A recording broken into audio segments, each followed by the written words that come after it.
I'd like to call the meeting back to order. So let's continue where we left off.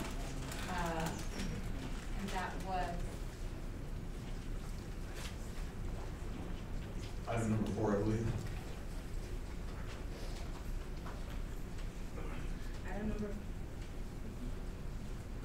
Item number 4, determine compliance with section 67.30A.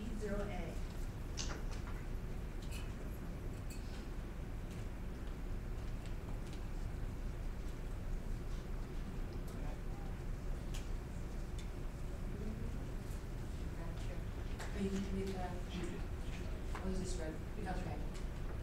So we're going to get a bit of an explanation on that point from Madam Calvillo.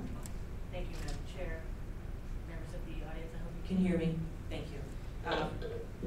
I would like to just provide a little bit of information just to catch everyone up to date. When the Rules Committee met on, I think it was May 17th, the Rules Committee determined that they had made appointments, but that Section 6730 had required that at all times the task force shall include at least one member who shall be a member of the public, who is physically handicapped and who has demonstrated interest in citizen access and participation in local government.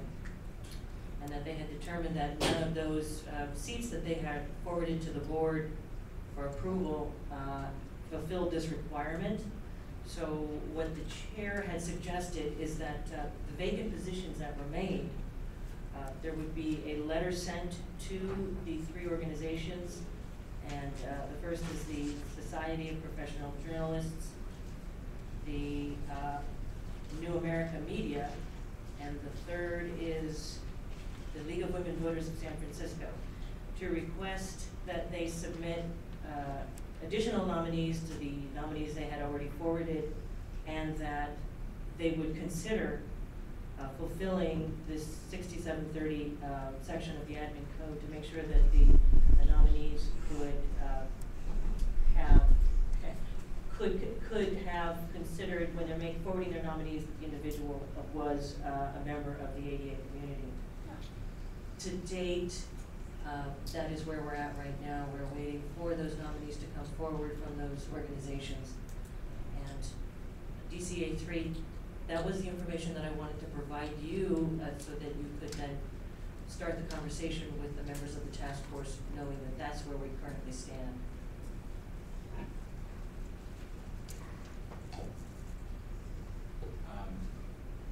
Member Pilpel, I generally concur with that. I would just amend that briefly to indicate that the Rules Committee at the May 17th meeting actually forwarded out the name of former member Wolf, and it was at the full task force that former member Wolf was replaced by member David. So at the time when former member Wolf was recommended out, he did qualify for that seat.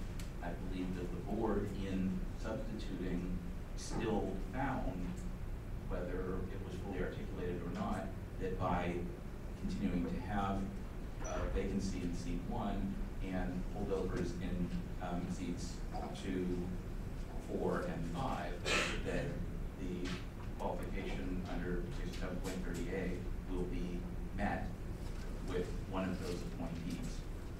So it's a minor edit to your reconstruction. Thank you. Member Pilpel. So our question to you, will that affect us moving forward this evening and addressing the different filings?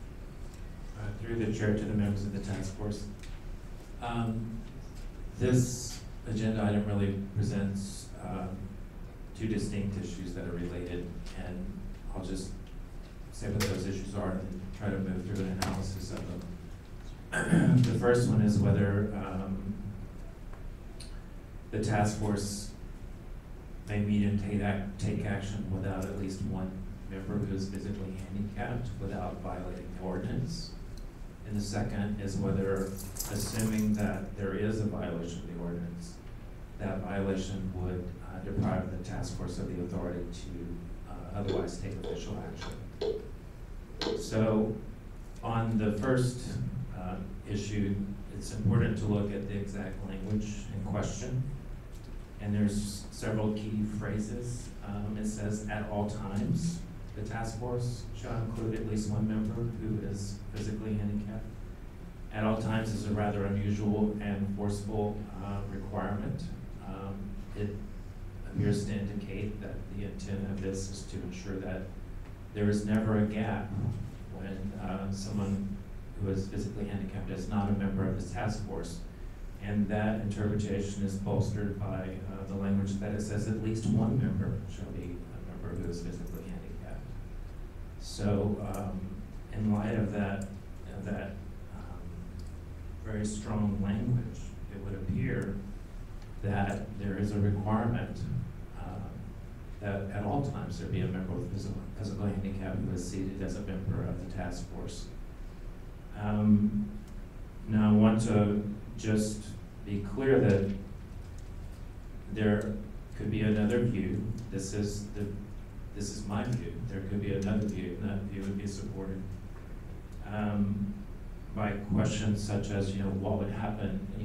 Could this be the intent of the voters when that situation could create problems for the task force acting if, for instance, there's one member with a physical handicap and that member resigned before a meeting? That would deprive the body of the presence of a required member.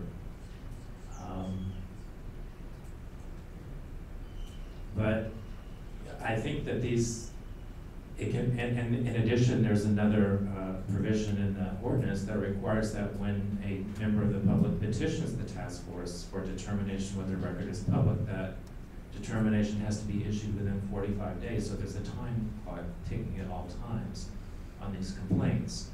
So again, the question would arise, did the voters intend for this requirement to truly mean at all times, when it would put the task force potentially in violation of one or of the other of those provisions? And I think the way that this can be properly used and they can be reconciled is that it's incumbent upon the appointing authority, the Board of Supervisors, to ensure that whenever a vacancy occurs that deprives the task force of a member with a physical handicap, that appointment be made quickly, as expeditiously as possible. Now, it certainly appears that the Board of Supervisors is attempting to resolve that issue expeditiously, but that doesn't resolve the question for now. So it is my opinion that currently the task force is seated without such a member and is in violation of 67.30 of the ordinance. So then we move on to the second question. And the second question, unfortunately, is a little more difficult. It might seem intuitively that if you're in violation of that section of the ordinance, then the task force would not have the authority to act, but it's my belief that that's not the case. Now, I'm not saying that the task force should nevertheless continue to take official acts tonight. There's nothing that requires that you do so. In continuing to sit and act tonight, you will continue to be, in my view, in violation of 6730. But there are several principles that would provide that if you had acted, even though you're in violation of 6730, that the acts would nevertheless be valid.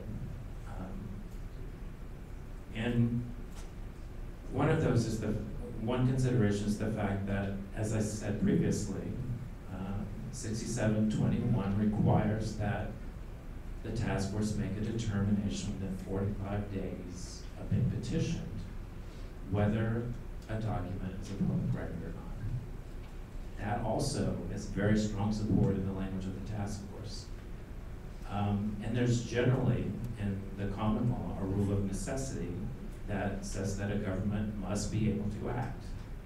And this rule has been applied in several cases where there's an apparent or real conflict of interest, and an official nevertheless is allowed to vote on a matter in which they have a conflict because their vote is necessary to resolve it.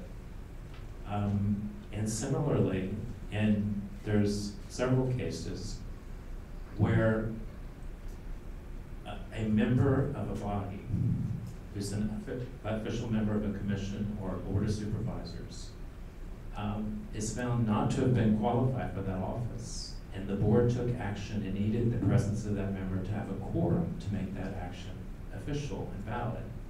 And even though they were not qualified and therefore would not legally be officially a member of that body, the fact that they acted under color of law was held to be sufficient to make the act valid. And this is called the de facto officer principle. And there's several cases that hold that that these are valid acts, even though one of the members may not have the qualifications that are necessary. And that principle would appear to be even stronger here because the requirement that we're discussing is a requirement that doesn't rest with any particular seat on the task force. It's not assigned to seat one or any particular seat. It's just a requirement that some person on this task force be a member with a physical disability. So that, in summary, is my advice.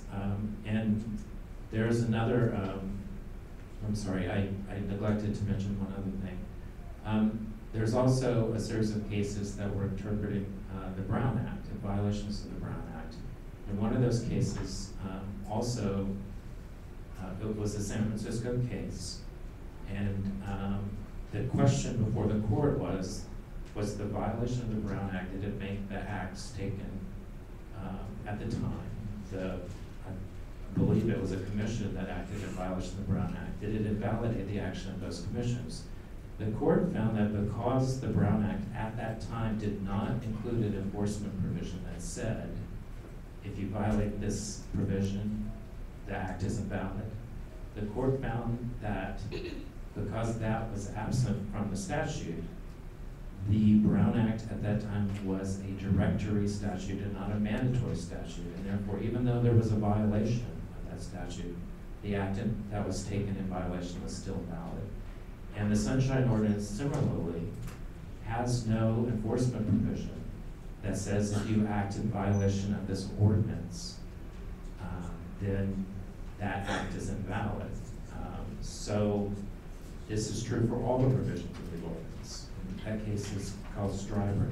And so it is my advice that that the task force, because it does not have a member with a physical handicap, is in violation of 6730 of the ordinance. The task force, if it wishes to avoid continuing to violate the ordinance, could terminate the meeting and move on.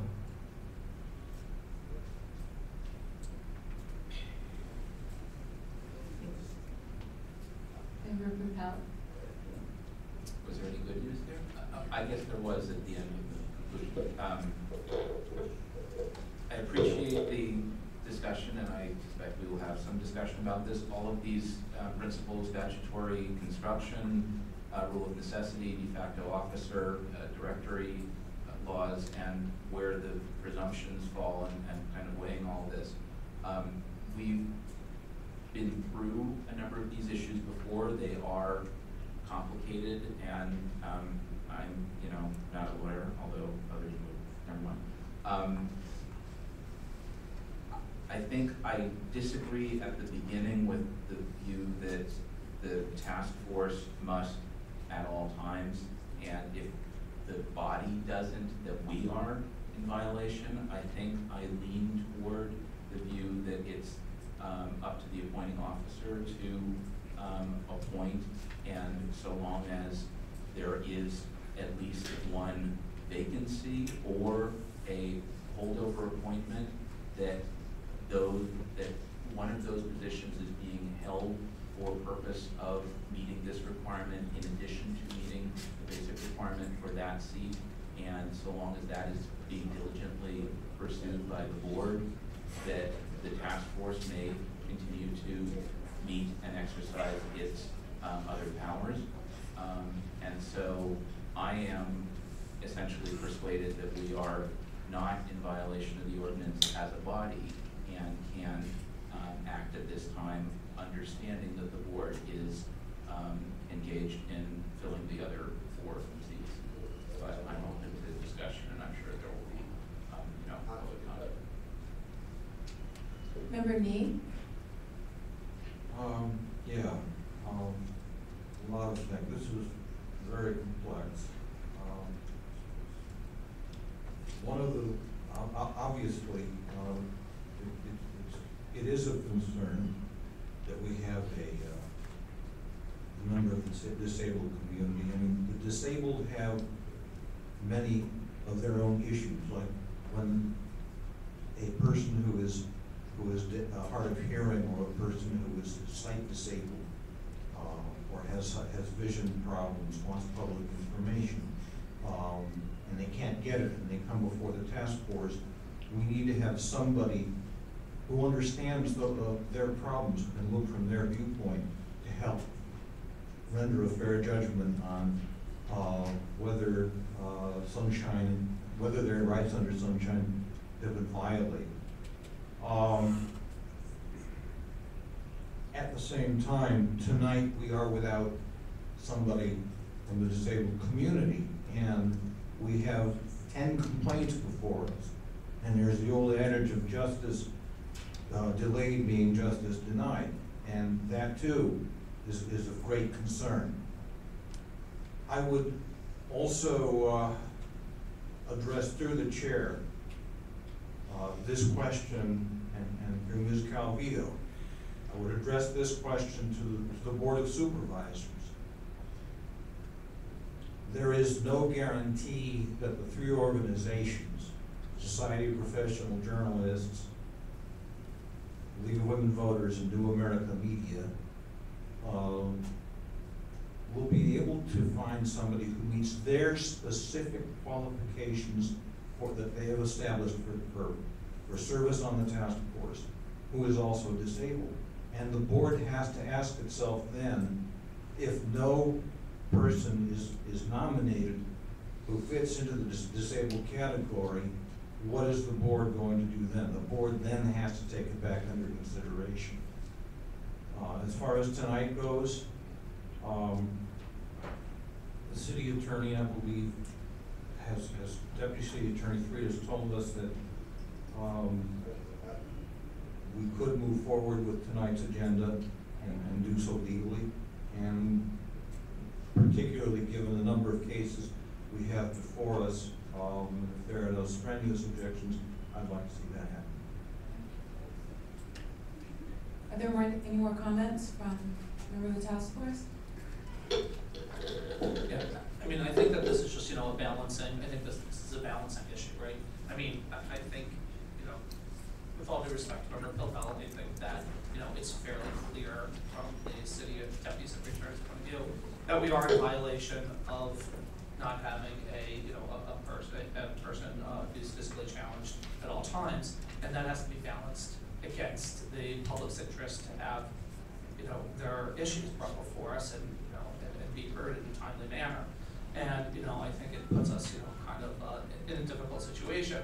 I'm in favor of making sure that, we're here to do the public's work and that we should move forward and hear the cases. And, I would, encourage the Board of Supervisors to really, work quickly and judiciously to try to find, qualified people that fit this, that fit what we need. So that's my thoughts. Any other members? Comment? We're not taking public comments right now. If we could just try to figure this out so we can move forward, I appreciate it. Thank you. So what I think we should do is take a vote on this and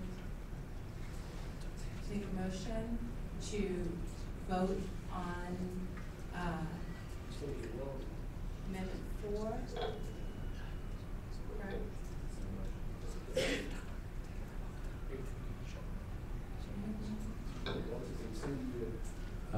Through the chair to the members and the chair, if there is a motion, you may take it. If there's not a motion, then you may take public comment. I'd like to make a motion to move forward and hear the public's filings. Second. We'd like to take a,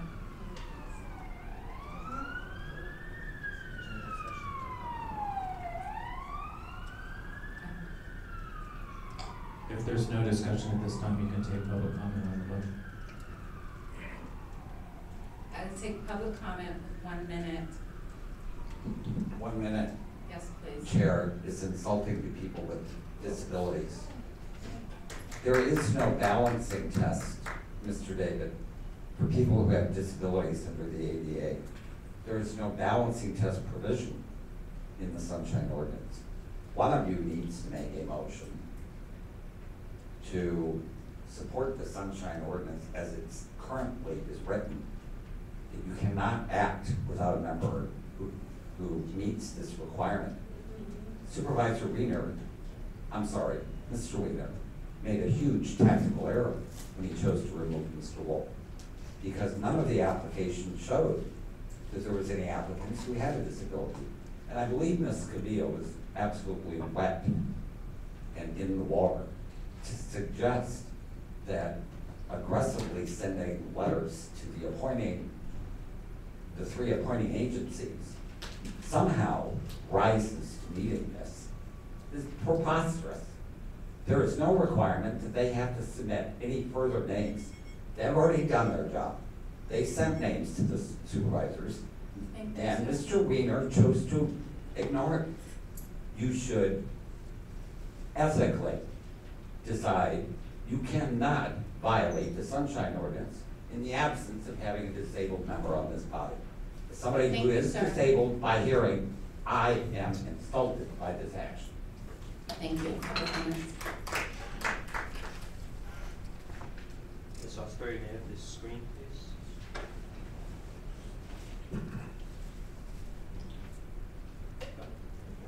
Thank you.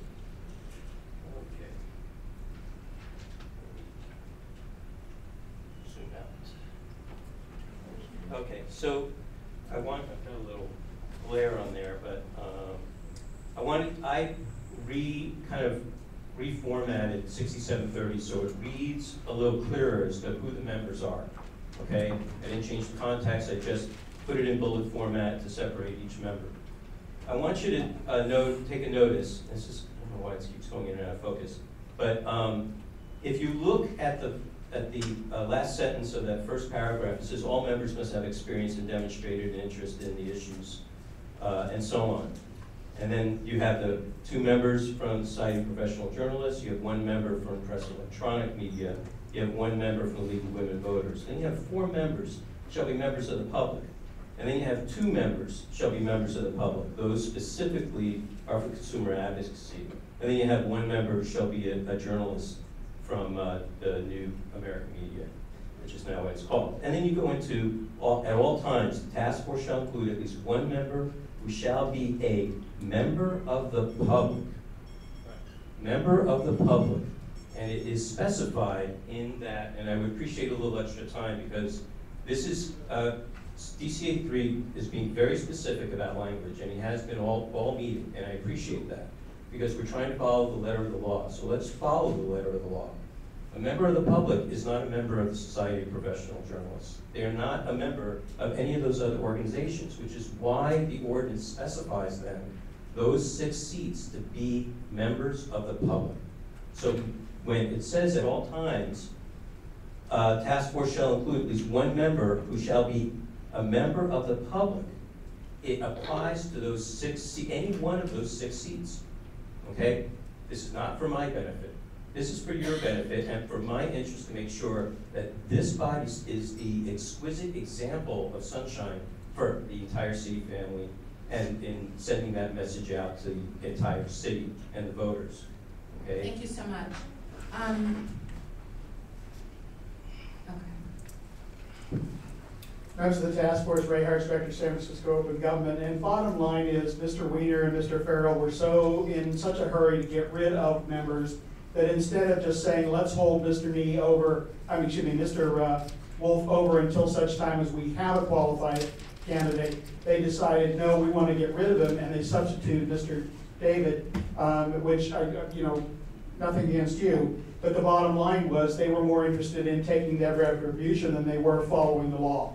And I'm really tired of the city attorney's office doing something that says, oh, let's ignore what the law actually says and give ourselves permission to do something it doesn't say. And how long are we going to allow this to happen? Are you going to go 6 meetings, 8 meetings, 10 meetings? And if the Board of Supervisors just takes their own sweet time, which they usually do, to get around to appointing someone with a disability, how many cases are going to come before this board who have people who are disabled, who are then going to say to you, this is not legal? Thank you. Excuse me, before you guys went to break, you said that when you came back, you was gonna start at 10 and you started at 4. No, we said we were gonna talk about this conversation and then go to the filings, because this affects what we're gonna be doing that's what we're trying to do right now, so. My name is Antonio Mims. I spoke earlier. I just wanted to, go over as far as language.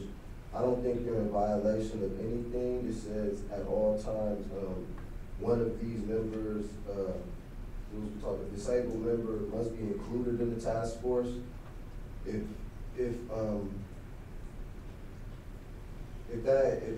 that member has not been appointed,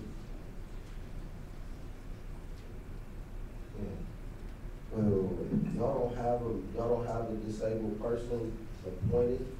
That's the discussion right now, we don't, so if we move ahead. Oh, okay. Doing the. Well, I still support that we should move ahead. Okay, thank you.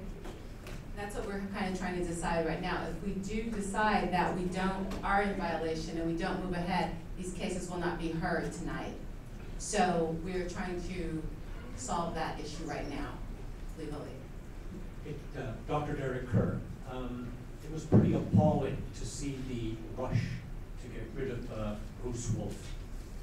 And then later, somebody realized that they needed a person with a physical disability in that seat. And the Sunshine Ordinance does separate the professional groups from the public citizens. And the disabled person comes from the public citizen group, not from the professional. This is all appalling.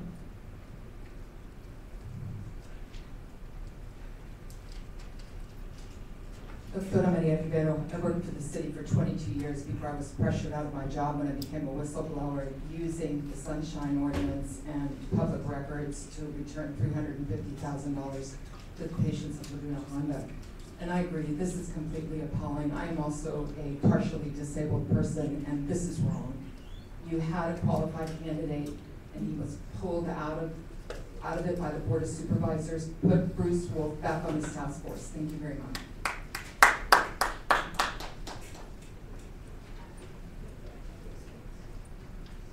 Peter Warfield, Executive Director, Library Users Association. First of all, I'd like, since there are so many new members, to say that you do not have to follow the advice of your own attorney.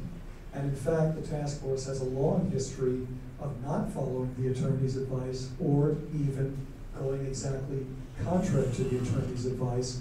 And in at least one fairly recent case, either intending to send or sending a letter to the city attorney's office, saying that they should not advise people in a certain way about certain laws. You have your own authority to interpret and to act. As a previous speaker or more said, the supervisors in their mad rush to decimate this task force paid no attention to the clear wording of the law. It's very clear, look at the words, read the words.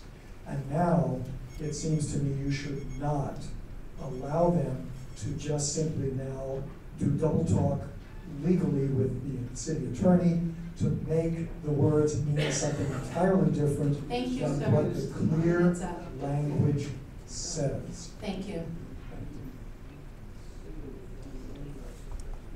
Me chamo Rei Sabe, Since I was made aware today that there are still 2 vacancies on this body, I will pick up an application at the city clerk tomorrow. I'm disabled, I have both physical and psychiatric disability, PTSD because of the murder of my son that happened 10 years ago. And I do a lot of political work. I'm a city commissioner, and I'm also a press member. I've been working for SanFranciscoBayview.com for the past 10 years, so please expect a resume application.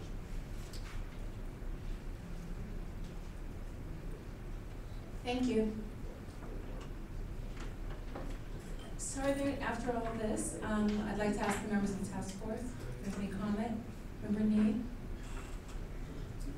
Here's my thought for the moment. There are a number of people here tonight. The reason they're here is that they are parties in interest to complaints that we have on our agenda. I think it would be unfair to them if we did not hear. However, at the same time, I would also recommend that we put the Board of Supervisors on notice that the task force will not hold any more meetings after this until there is a disabled person appointed to this body.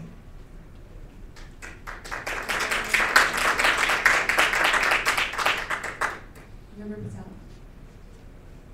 I'm becoming a little more conflicted on this than I had intended, but life is complicated. Question to Member Nee and possibly to former Member Wolf. Do you recall, since this was a section that was amended with Prop G in 1999. This was not an original section from the 1993 ordinance, as I recall.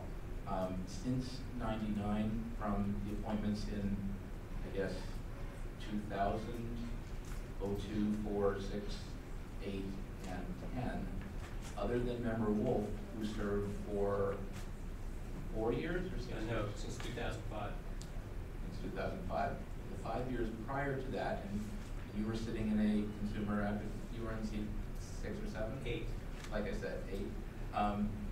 Were the other members who served and met this qualification requirement in seats 6 through 11 exclusively? I don't recall. I don't specifically recall. Further, could I ask the chair? It's a valid question, perhaps, but I just don't know. Okay, could I ask through the chair to Chair Wolf if he has some recollection on this, because this is helping to inform the discussion. I went back and looked through the minutes to make sure that the person who I replaced was a person with a physical disability. He didn't serve that long, but he had an illness that I think he had to resign because of, and I came in the middle of the summer. Was that Member Johnson? I'm sorry? Was that Member Johnson? Doyle Johnson? Doyle Johnson. I don't remember, Okay. but it's in the minutes. Okay. And so that's why I bring it up, because there has been consistency all the way In that through. seat. And do you recall who preceded him? Bob Plankold.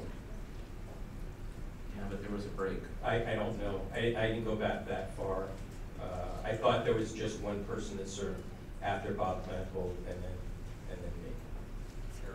But either way, for the majority of the time since the inception of this body, there's always been a person with a disability. No, And so that's. I didn't want to get into a Okay. debate. I just am trying to figure out if it runs with seats 6 through 11 or if it runs with seats 1 through 11. Oh, yeah, That's it was what I'm trying always, to work yeah, through. it was always it was always one of those, the 6 through 11 seats. It was never one of the, Okay, I'm just trying to think through that. Okay. Just to ask the city attorney a quick question. Has this happened before? It sounds like there was discontinuity in having a handicapped person. Through the chair, I don't know the answer to that question. Attorney was here. Member David? Yep, so I would like to kind of take what Member Nee said and maybe add just a little bit of spin to it. I think that we should, for the people who are here and, to have their cases heard, I think we should move forward. I would, ask the members of the public who are here to have their cases heard if they feel that their case would be better served if it were postponed or delayed till the next meeting where we have a member on the task force who is who is physically handicapped, that they ask to do so. So this way, the members who want to have their cases heard tonight, I say come forward and we'll do what we can. And the members of the public who feel that it's not being served adequately by the current board because of this lack of a member, then ask to have your case postponed. Point of order, is there a motion on the floor? So anyway, I'm gonna talk and let's say, I think people shouting out from the audience is not appropriate. And so, that would be, if there's a motion that can be made in that way, I would leave it to people who have served on the board before because they have more experience in making motions than I do. But that would be my suggestion. I believe, Member Minot. Thank you so much. So, sort of a couple comments ago, I wanted to specifically just add a note of clarification to Member Popel's question, and that is with regards to whether or not a member of the disabled community was on seats 1 through 11 or 6 through 11. And Member Doyle Johnson, who was exiting right when I sort of began the task force just about 2.5 years ago, was 100%, to my recollection, on seats 6 through 11 and not part of the organization authority names. Just for that clarification.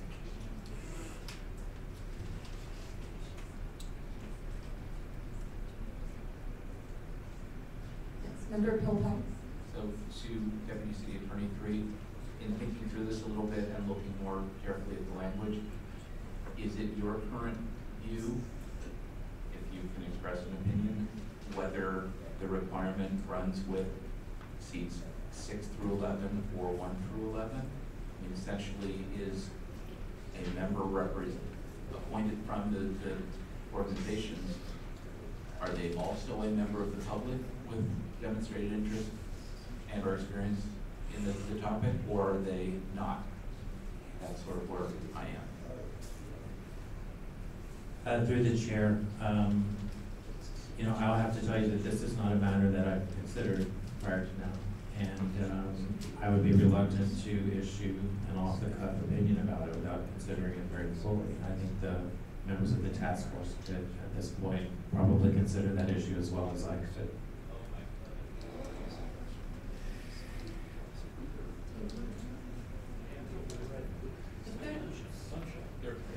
I guess then on the motion, which is to move forward, on balance, I guess I'm still persuaded, regardless of how you get there, that we should proceed, that it would work a manifest injustice not to, and that in the event that our action somehow is declared void by a court, then we would go back and revisit it. But in the absence of that we should proceed and get on with the order of the day.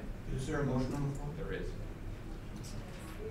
There was a motion made by Member Grant and seconded by Member David prior to public comment. The motion was to move forward and hear the cases. That's what I noted.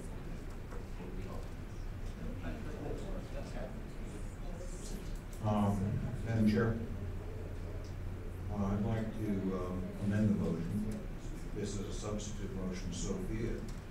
But I would like to amend the motion to state we move forward with tonight's agenda, but that after tonight's regular meeting, there be no further business conducted by this task force or any committee thereof unless and until a disabled member has been appointed. I would second that.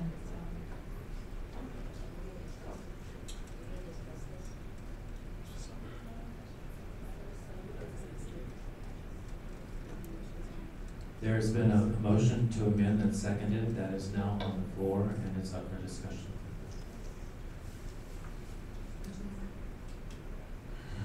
Yeah, I'm really, I'm really torn on this.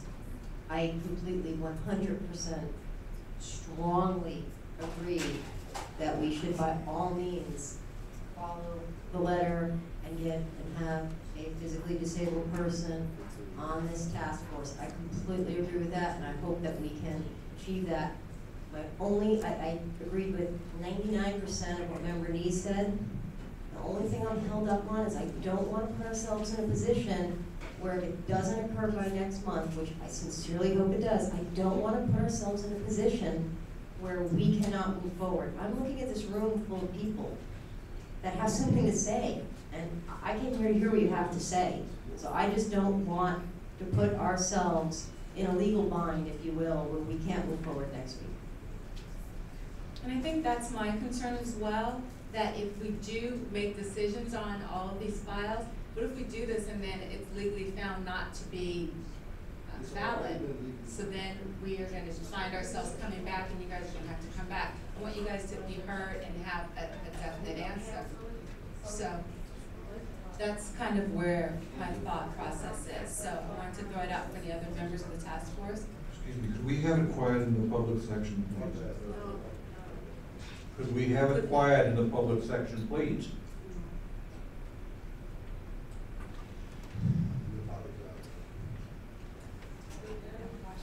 Member Washburn?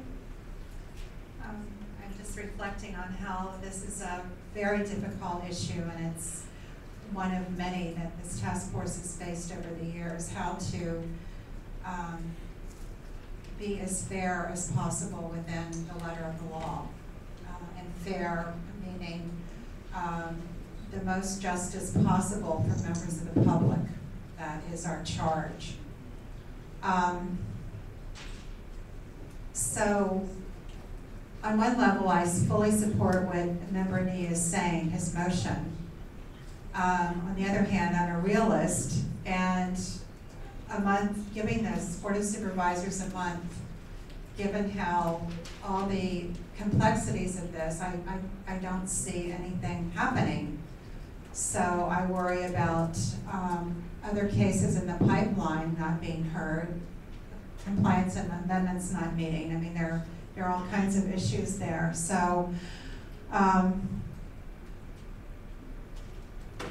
right now I'm thinking that the best thing to do for the greatest good is to move forward tonight to, you know, in some way work with the Board of Supervisors to see that we obtain a member who has a physical disability with all great haste, and but continue on. It seems like that any decisions we made would be supported, could not be retracted legally. There seems to be case law for that. So this is really a tough one. And as a member of one of the appointing organizations, I have some other issues that I won't get into as to why I'm still sitting here and somebody else hasn't been appointed. But I don't think I can support Member Nee's motion fully.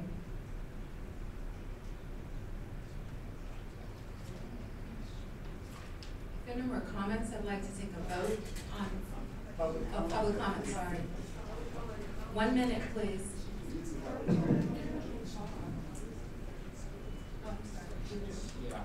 Member Popel. I'm still conflicted about this, and I don't want to give rise to any more of the, thought out there about my thinking. But if, and I guess I'm still stuck on this, whether it runs with all of the seats or just 6 through 11. If in fact it only runs with seats 6 through 11, and and members have been appointed to seats 6 through 11 legally or been appointed, then perhaps one of us has to be disappointed and replaced by someone else. Could we please have it quiet? We have a bit long, busy agenda tonight. I get where the public's voting on this, yeah. But that is messy and complicated legally for the board to go through, and if that's necessary and required, so be it. If not, then not. Perhaps someone, and maybe it's not us that need to have the benefit of written advice on this, but it sounds to me like there are some conflicting principles, and there ought to be some written advice from city city attorney on how to proceed in the future, and that we should limit our choice tonight on whether to proceed tonight and leave the other stuff to a future date and venue. So I'm leaning against the motion, but I'm troubled by the whole issue and how that's before us. And maybe there's no response, but perhaps public comment. I thought, were you asking the city attorney? I'm not sure that there was a question there. Okay. Do you want to, if you feel? If you find it, we'll still be here. Yeah. Sir, can you please go ahead? Thank you. Thank you, Chair. As I indicated, I'm deeply offended as a person with a hearing disability myself. It's not negotiable. And the easy solution without a messy spat with Board of Suits is for the last appointed member to simply resign. That could expedite all of this. And the gentlemanly thing to do, Mr. David, would be to resign. So, I saw Mr. Dennis Herrera as I was escorting Mr. Wooding out of the building. Mr. Herrera commented that we should go back to the way that the old Sunshine Task Force was administered. We should take ethics out of it. We should fund this body, said Mr. Herrera. Once you put the right kind of money into this task force, you're going to be sitting here quibbling over the deputy city attorney splitting hairs for the city attorney. You should not take any action whatsoever until you comply with the letter and the spirit of the law. Members of the Task Force, Ray Hartz, Director, San Francisco Open Government. I support Mr. Nee's motion because bottom line is you're just giving the Board of Supervisors carte blanche to take however damn well they want to settle this. If you put some pressure on them and say, unfortunately, because of the position you have put us in, by failing to comply with the ordinance and apply and appoint appropriate people, we are going to be unable to meet in future. Going through forward tonight, meeting tonight because everybody is here, I think is a reasonable one. But proceeding along for months and months, or however damn long this Board of Supervisors takes to get their act in gear, is totally in violation of what the law clearly says. There must be a disabled person on this body at all times. Thank you. Hello, members. I'm Mike Adario. I'm the past chairperson of the San Francisco Street Artists Liaison Committee. I support Member Nee and also Member Wolf, but I think you're putting yourself into a trap. What the first thing that the supervisor would love is for this body to go away. And if you say you're not going to have another meeting until they bring somebody, that's not forcing them. They would love this whole body to go away. This has been a thorn in their side. You have to remember, there was an old bombardier saying, if you're not over the right target, if you're not receiving flack. And this committee, or this body, is receiving a lot of flack. I don't like what Supervisor Farrell did. I think it's a violation. I didn't hear about a complaint on him by bringing members, substituting members without public comment. That seems like the violation, and this is all rolling down from that. So I would like to see Mr. Wolf back reinstated, but I think what your motion will do will give them exactly what they want. This body to be jammed up, not hear anything, not settle any issues. Thank you, sir. Thank you. Appreciate it. Mr. President.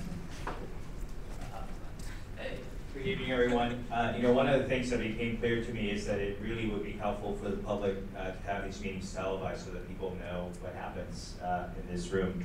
I don't know what the right answer is.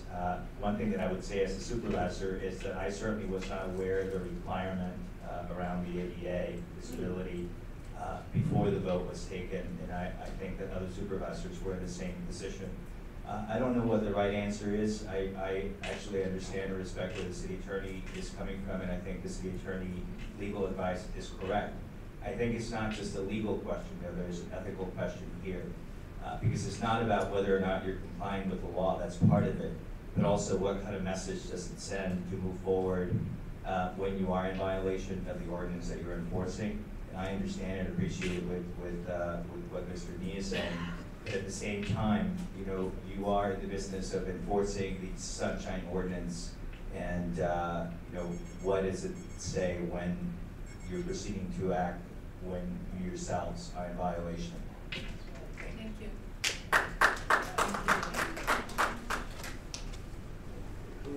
Antonio Williams, I don't see the task force as an enforcement of, I don't see you being able to, having the capacity or the ability to enforce justice on any front. So it seems like to not continue would definitely be an ethical thing, but it would be like covering your own backside. But you're here to cover our backside, and I don't feel like you can properly do that anyway. So you might as well just listen to what we have to say, the legal part of it. I don't know if anyone in this room is really concerned about the legal part of it as it's being presented.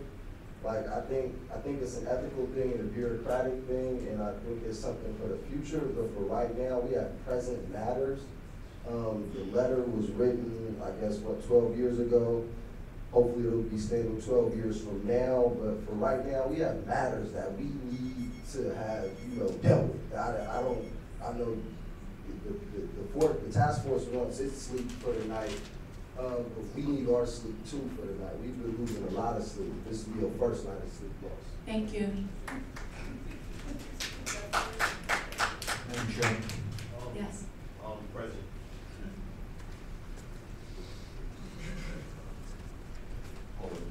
Yeah, I definitely think that if you decide to go forward and you are not following the ordinance on a citizen of the citizens of the city and county of San Francisco, you're just pencil whipping this. You're pencil whipping this process. We're getting 1 minute now. It's 1 minute. You really don't want to hear what we have to say. I just think that you should follow the ordinance, and whatever you decide today isn't going to have any validity because you're violating the ordinance by trying to enforce the ordinance. The other thing too is that you talk about time. I've been waiting 4 months. 4 months, profanity. Another month for people so that y'all can actually make a legal body. I mean, I've been waiting 4 months, and it's like a whole bunch of pontificating, and it's just bad. It's just bad. Thank you. Member David? Oh, sorry. Member Nee had a comment. I found the comments from Supervisor Campos and Mr. Adario very persuasive. Therefore, if the second will agree on my amended motion, I will withdraw it. The second agrees and completely sees the validity in those points. Thank you for those who brought that forward.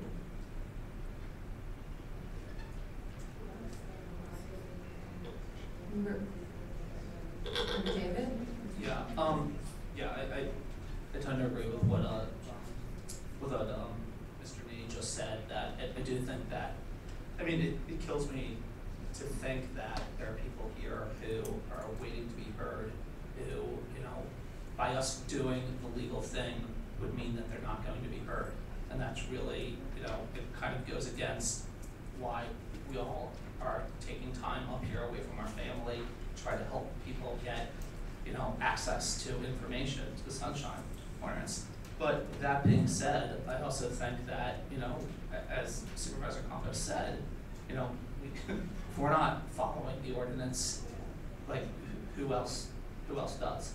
So, I mean, it's really, it's a painful decision on my part, but I think that at this point I would have to not continue tonight until the issue is resolved.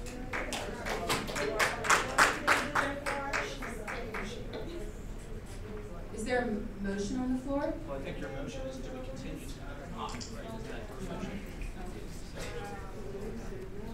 One of the complaints, I hope you follow the ordinance, which is that the public has the right to have it resolved within a certain number of days, okay? Now, we're acting legally by acting with that mirror in the community. We're also acting illegally, but not acting on complaints to the agreement. How long will people have to wait until they get the complaint act on?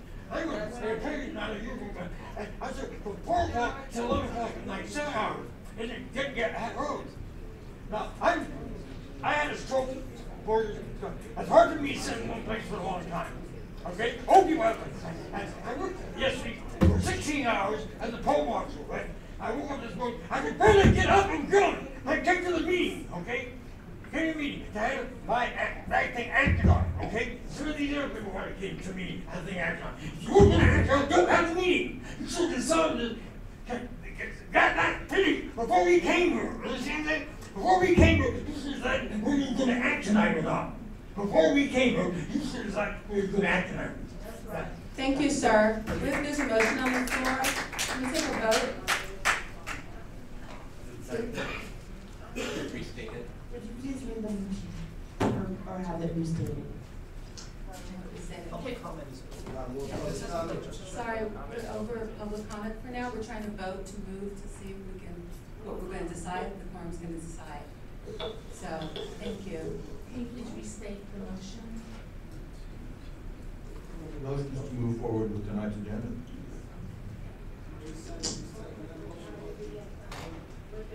Member Nee? Aye. Member Nee, aye. Member Grant? Aye. I'm sorry. Member Monet? Pass. Member Washburn? No. Member Washburn, no. Member Pilpel? Aye. Member Pilpel, aye. Member David? No. Member David, no. Member Highland? Aye. Member Highland, aye. Member Fisher? Aye. Member Fisher, aye. Chair Grant, can you please restate your vote? I also have a Member Monet? No. Member Monet,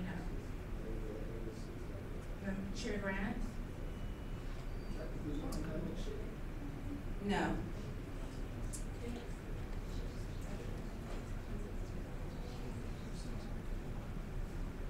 There are 4 no's.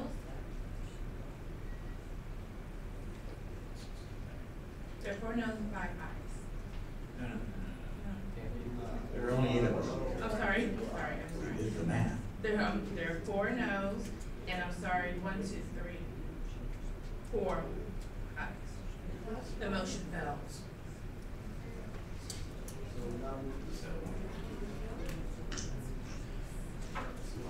Through the chair, without a motion to continue the meeting will proceed. I'd like to make a without a motion. Point of Yes, we clarification. have an agenda, the meeting is. I believe the motion was to Thank you. move forward with tonight's agenda. Yes. And in that case, without a, the noes have it. We don't move forward with tonight's agenda. And a tie vote goes to the negative. Through the chair, the motion was to move forward with the agenda, the motion failed. However, the meeting still is in session without a motion to continue the meeting or to adjourn the meeting. The meeting will continue. Madam Chair, I believe Ms. Galvia wants to say something.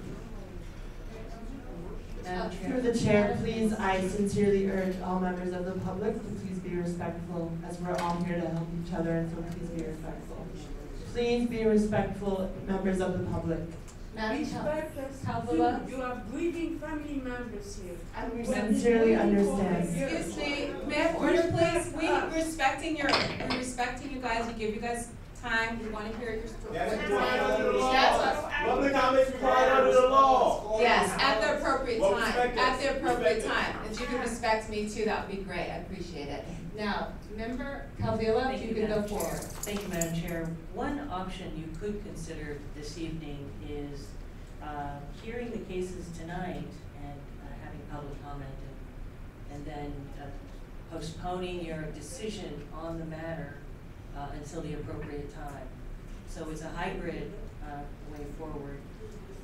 That way the individuals who've actually come here this evening could make their presentations, and you could actually sit and hear that presentation, postponing your decision until the appropriate time.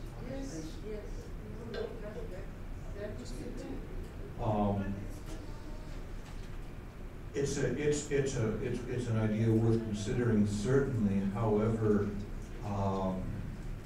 that would mean that at a subsequent meeting, when the matters were brought back to the table, we would have to do the hearing process all over again in order to reach informed decisions. I hate to send people away without our hearing what they have to say, the complaints and the defenses to those complaints. There's a question of, do we want to force people to come back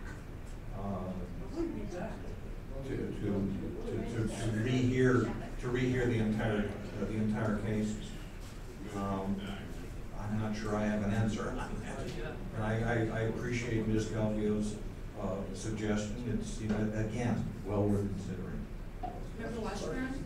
Well, I believe we could proceed on a case-by-case basis and permit the parties in interest to weigh in on what they would like to do.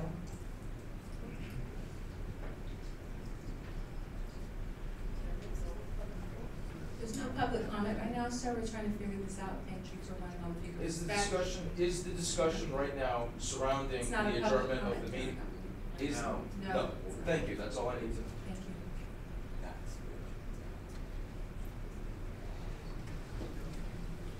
you. Member Pilpel? To Deputy City Attorney Creed, as you're thinking through this, as we're thinking through this, can you give us one or more options to proceed forward with that you think would be fair, reasonable, if it were? I believe all the options are on the table. The task force is at an impasse, and the way to move forward is for one or more people to reconsider their position since we're at an impasse, and decide which way to go. You might want to have that discussion among yourselves and make a decision.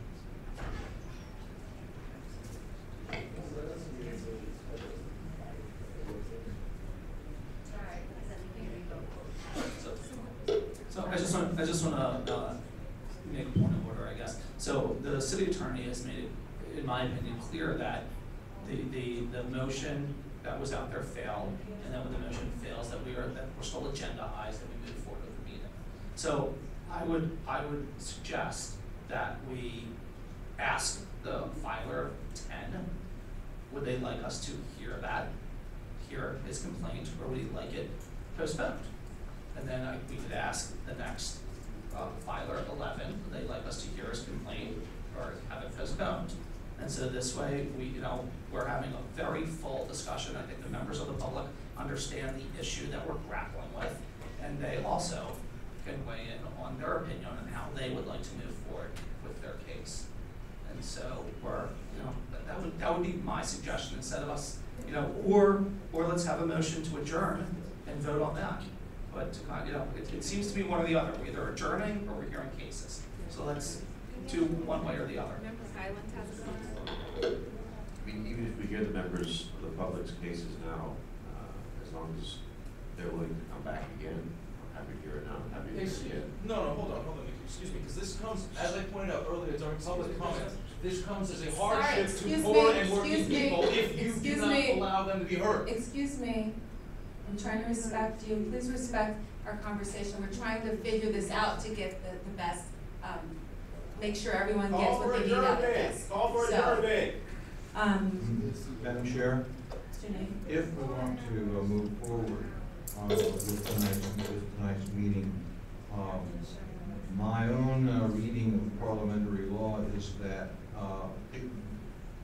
in the previous motion to move forward, the noes were the prevailing side. So if somebody who voted no wanted to bring back the motion for reconsideration, they could do so and we would vote on it again. Madam Clerk, perhaps you could refresh us. Who were the no votes on the previous motion? The no votes were Chair Grant, Member Monet, Member Washburn, and Member David. Okay, so if one of those four would like to revisit the motion, they could do so. Somebody who voted yes could not do so. It has to come from the prevailing, side, which was the no side. So I respectfully disagree with Member Knee on that. I feel that the city attorney has made it fairly clear that we can move forward without revisiting that vote. So it seems to me that we don't need to revisit the vote in order to move forward. But what we could do is we could agree to do an adjournment vote. If it passes, we adjourn. If it doesn't pass, we move forward with the meeting. I think that, you know, if we can agree on something like that, and you know, I mean, the other problem that we're gonna have is that if one of us revisits the vote and it's a 5-4 vote, I mean, that can't be 5-4. I mean, There's 5 only to 8 4. of us three. But my point is that we're not gonna, it's potentially not getting to 6, which then brings up a whole other issue. I know that's the bylaws tonight. Madam Chair, move to adjourn. Second. Can I call for discussion? Ms. Fisher? I'm gonna sound like a broken record here. I feel like I'm the Israeli Knesset again. I mean, we talk about parliamentary procedure. I'm looking at the faces in this room, and I want to hear what you have to say. I'm sorry about the legalities and the issues of all this, and I mean, I want to ask ECA 3 one more time. I'm sorry to be in this position. Can we go forward with this meeting? No. I think my advice was fairly clear, and the moving forward with the meeting would be a violation of 6730. And nevertheless, if you took action, the action would be valid action. Call for the question. I still want to hear what you know, I'm looking at this list, and people came here. I mean, I took part here. People took Muni. People got here somehow at great expense and time. I want to hear what you have to say. Blame the Rules Committee. Yeah. But not, with all due respect, I think what we were trying to get at is if we hear these cases and nothing comes of it because we were found in violation, then it was a waste of their time to come here today. So we can just listen without any kind of result. And that's what I want to get as a result. So I don't want to waste people's time anymore. But if you want to be heard, I think that's important, but I don't want it to be to the point, as you just said, that we don't get anything accomplished because that's a waste of your time. So I'd rather you come back when everything is up and up. And that's how I feel. So with that, I will give it to Ms. Vinnie. Thank you. And so I just want to make a very quick comment because I know all of you have been waiting very long. We're all volunteers here and we're all working together. We all have no agenda. We are all here to practice. You're speaking for yourself. Okay, fine. I personally, and I believe at least a few others here have no agenda, and we're truly here to serve the members of the public. We're here for a reason. This is why we're so passionate. Supervisor Campos made a very valid point, which others also made in addition to him, after him, and before him, quoting 6730, where it clearly does say that at all times the task force shall include at least one member, et cetera, et cetera, et cetera. In other words, we certainly do have to practice what we preach, which is adhering to sunshine. And while Member Fisher and others as well, I strongly feel that it's quite urgent to hear what every single person here has to say. As a human, as a person, my heart goes out to everyone for all of their concerns, everything that they want us to hear. But if we do go forward, I truly believe that if we do go forward, we will be in violation. And we won't be practicing what we are supposed to preach. So while I sincerely apologize, and I don't want to put words in anyone's mouth or anything to that effect, but I would apologize on behalf of the task force, my task force colleagues here in wasting your time if some of you feel that way. However, I sincerely hope you all see the core point, which is adhering to this ordinance and practicing what we're preaching.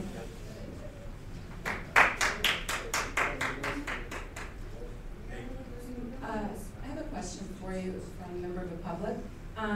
They're asking or suggesting that a motion to adjourn is not debatable, that this is something that we as a task force can just make a motion and then that's it. Is that correct? Ms. Osbury is our parliamentarian, and she says that is the case. Okay. The motion was made, it was seconded? Yes. Then I'd like to adjourn this meeting till further. Take a vote? Take a vote. We vote. That we will adjourn this meeting. Sorry. Okay. Member Nee? No. Member Nee, no. No on adjournment. Member Monet? Aye. Member Monet, aye. Clarification, no means we adjourn? No. No means we do not adjourn. No means we go Motion is to forward. adjourn. Aye means to adjourn. Member Washburn? Aye. Member Washburn, aye. Member Pilpel? Member Pilpel, no. Member David? Aye. Member David, aye. Member Highland? No. Member Highland, no. Member Fisher? Pass.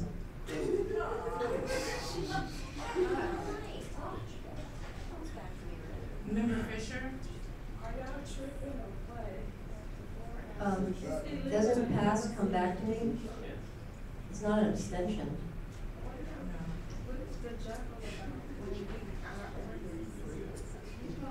Can I change that, Ms. Osborne? Yes. Member Fisher? My vote is no. Member Fisher, no. Chair Rand? Aye. Chair Grant, aye. The motion fails. There are 4 ayes and 4 noes. Yeah.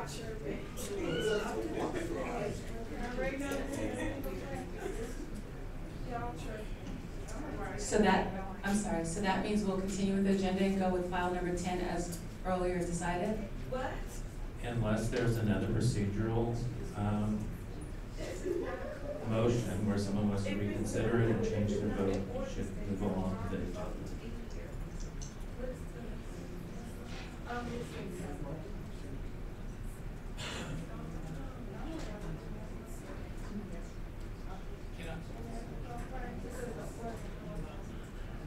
Mr. Member Pilpel? I can sense where things may be going here, but at a minimum, could I just suggest that we deal with item 9? I'm on the mic, that we deal with item 9 to talk about when our next meeting might be, even if we don't, because right now, there was, let me give some context on that.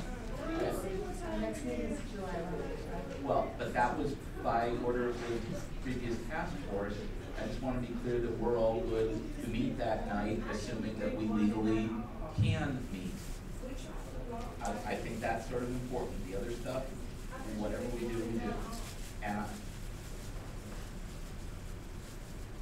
And maybe that's just a short discussion. We just confirm that we're all available for the 11th and we're good to go. I think that's already on the agenda, if I'm not mistaken, of July 11th. By that time, we can have worked out some of these issues so that people come and we can. So that hear maybe we about- don't have to have that discussion. Okay, I'm good. Okay.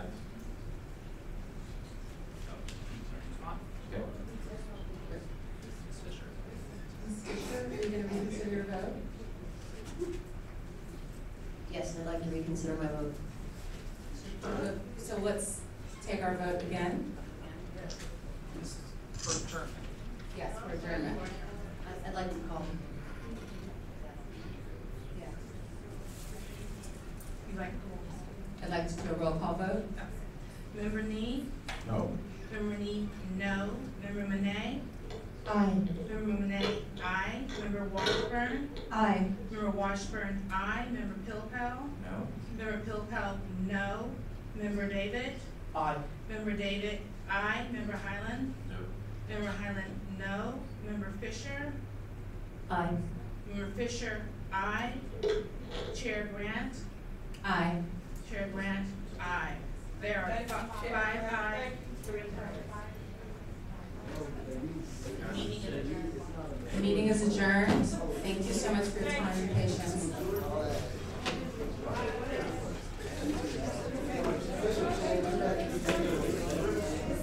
Okay, so